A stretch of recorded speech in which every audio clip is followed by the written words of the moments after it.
Pessoal, bom dia, professor Bruno, Educação Física. Então, pessoal, como vocês sabem, vocês do sexto ano, a gente estava trabalhando com handball na parte prática, tá? Antes da quarentena, só que veio a quarentena, a gente ficou sem esse período de aulas e a gente precisa desse conteúdo para as provas de vocês que ainda vão acontecer, tá? Então hoje a gente vai ter o conteúdo teórico de handball, tá? Vocês vão conhecer um pouquinho da história do esporte e algumas características, tudo bem? E nas próximas aulas a gente vai ver outros tipos de conteúdo também relacionado ao esporte handball, tá? A gente vai adentrar mais no assunto, mas hoje a gente vai dar um foco mais na história, tudo bem? Bom, handball. O que é o handball? Pessoal, o handball ele é um esporte, digamos, parecido com o futebol. A diferença é que ele é jogado com as mãos, ok? Então ele é um esporte que utiliza a bola e os jogadores têm de fazer o gol, só que trocando passes com as mãos até chegar ao gol do adversário, ok? O handball, ele não se sabe muito bem onde que surgiu, onde que ele se originou, tá? Mas a gente tem uma base, mais ou menos, de onde ele teria surgido. E lembrando que ainda não é o handball como a gente tem hoje em dia, tá? Era um esporte que a gente chama de predecessor, ou seja, o esporte que é como se fosse o pai desse atual handball que a gente tem, ok? Esse esporte, na Grécia Antiga, era chamado de Urânia. Grécia Antiga, que vocês sabem que é o berço de muitos esportes. Então, o atletismo surgiu lá, a natação surgiu lá, pode-se dizer, tá? Outros esportes também, como as lutas, surgiram lá também. E o pai do handball também surgiu lá, era o Urânia. Qual era a característica do Urânia? O Urânia era jogado com uma bola pequena em um espaço determinado, tá? Como se fosse digamos, um pequeno campo. E esse esporte não tinha traves, tá? Esse era o Urânia. Os jogadores tinham que trocar passes entre si, tá? Mas não tinham traves, ok? Então esse era o Urânia. Conforme a sociedade foi evoluindo, novos esportes foram surgindo para entreter as pessoas e obviamente que esportes também parecidos com o que é o handball que a gente tem hoje em dia também surgiram. Então, por exemplo, a gente pode citar aqui na Idade Média o Soule e o Rapastum, tá? É um esporte ali da Idade Média que eram jogados com bola, tá? Mas qual a diferença principal? Eles eram jogados utilizando mãos e pés, principalmente ali o Rapastum, tá? Você utilizava a bola, trocava passes, você podia carregar a bola com as mãos, podia chutar com os pés. E a gente sabe que o handball atual não se usa os pés, são as mãos. Mas é como eu falei para vocês, é um esporte pai, tá bom? Surgiu lá no Urânia e conforme a sociedade for evoluindo, novos esportes parecidos foram surgindo, ok? Então, se a gente for andando mais um pouquinho no tempo, a gente vai chegar ali num esporte chamado de Torbal. Torbal, tá? O que era o Torbal? O Torbal já era um esporte bem próximo do que a gente tem hoje em dia com o handball, tá? E a característica principal dele que era? Ele era mais jogado pelas mulheres, tá? Naquele período era muito comum que as pessoas trabalhassem em fábricas, né? E naquele período quer dizer o quê? Ali nos anos de 1800 a 1900, era muito comum que as pessoas jogassem no dia a dia para se distrair um pouco. Por quê?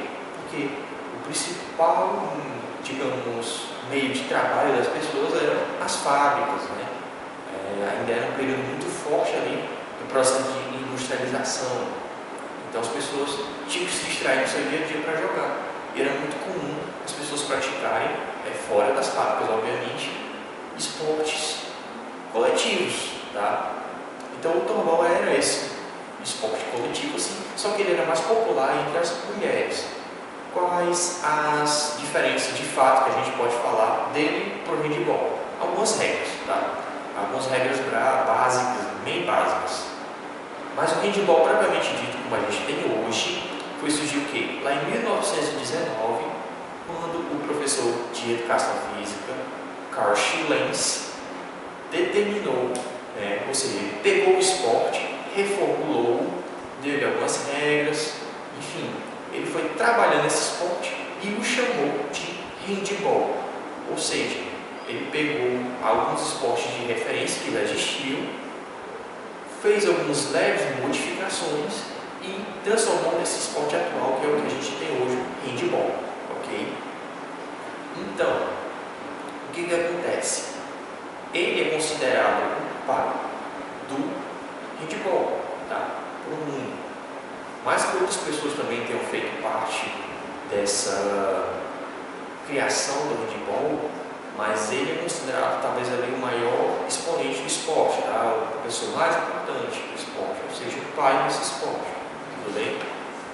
Então, só recapitulando, handball é o esporte jogado com as mãos em que você tenta trocar passos com seus colegas de time, tentando fazer o gol no adversário, ok?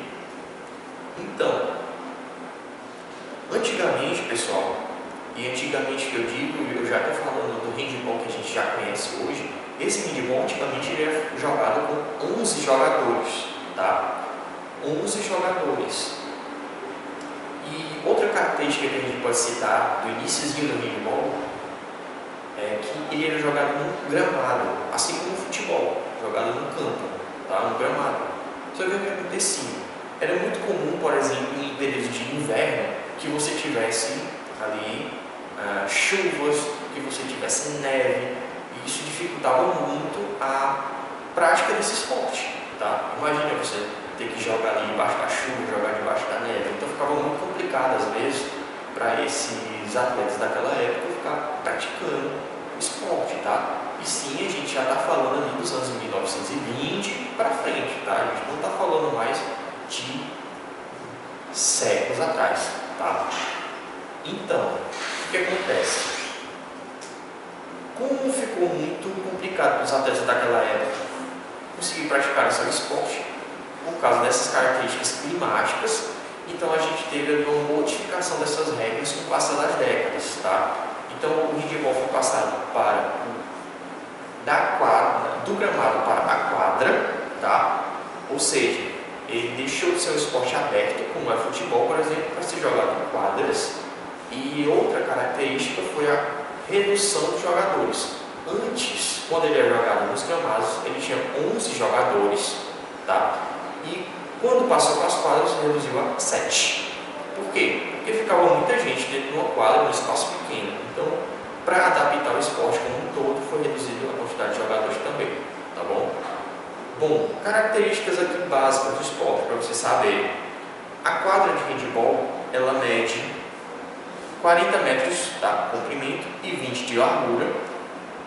As balizas, que são popularmente conhecidas ali como o gol, tá? Elas têm 2 metros de altura e 3 metros de largura, certo? Tempo de jogo.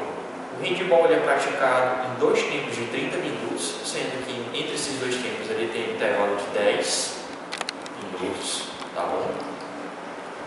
E outro detalhe, lembrando para vocês, a quantidade de jogadores atualmente no handball é de 7. São 7 jogadores em quadra em cada time, ok?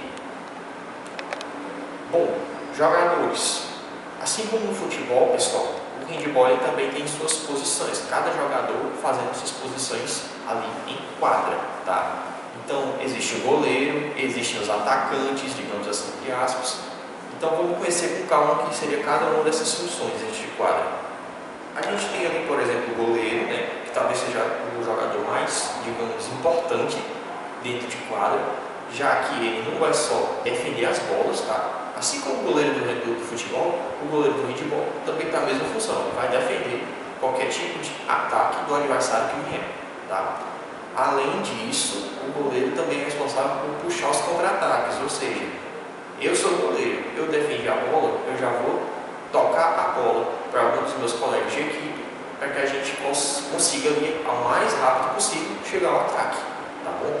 Então, o goleiro é um jogador importante dentro de campo, não serve só para defender, mas também ajuda na questão dos contra-ataques, tá bom? Outra coisa, outro tipo de posição que a gente pode estar citando, os pontos.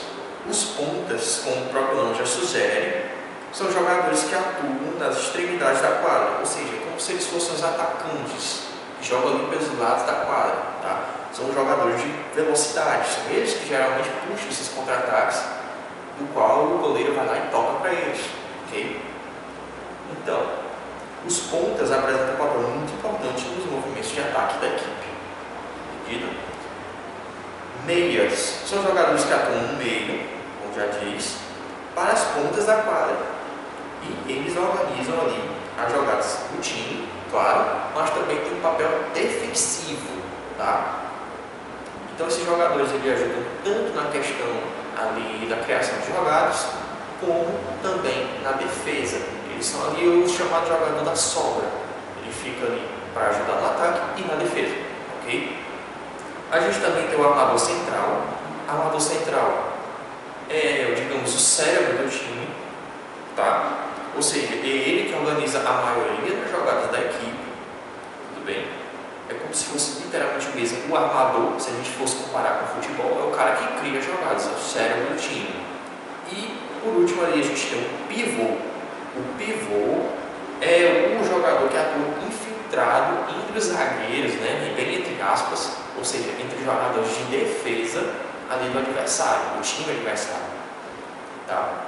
Esse jogador, se a gente fosse falar um comparativo com o futebol, é como se fosse o centroavante, digamos assim. É aquele cara alto, forte, tá? E que vai ali abrir espaço dentro daquela defesa adversária para que ele mesmo ou os companheiros de time tente fazer o gol, tá bom? Então, esse é o pivô. Geralmente é o jogador mais forte fisicamente do time. Por quê? Porque o pivô geralmente ele joga de costas para o gol, tá bom? Que é para receber a bola, girar literalmente e tentar fazer o gol, ok? Então, esses são os jogadores que você vai encontrar dentro de quadra, tá? No handball, cada um fazendo a sua função e cada um, conforme vai fazendo a sua função, o time funciona, tá bom?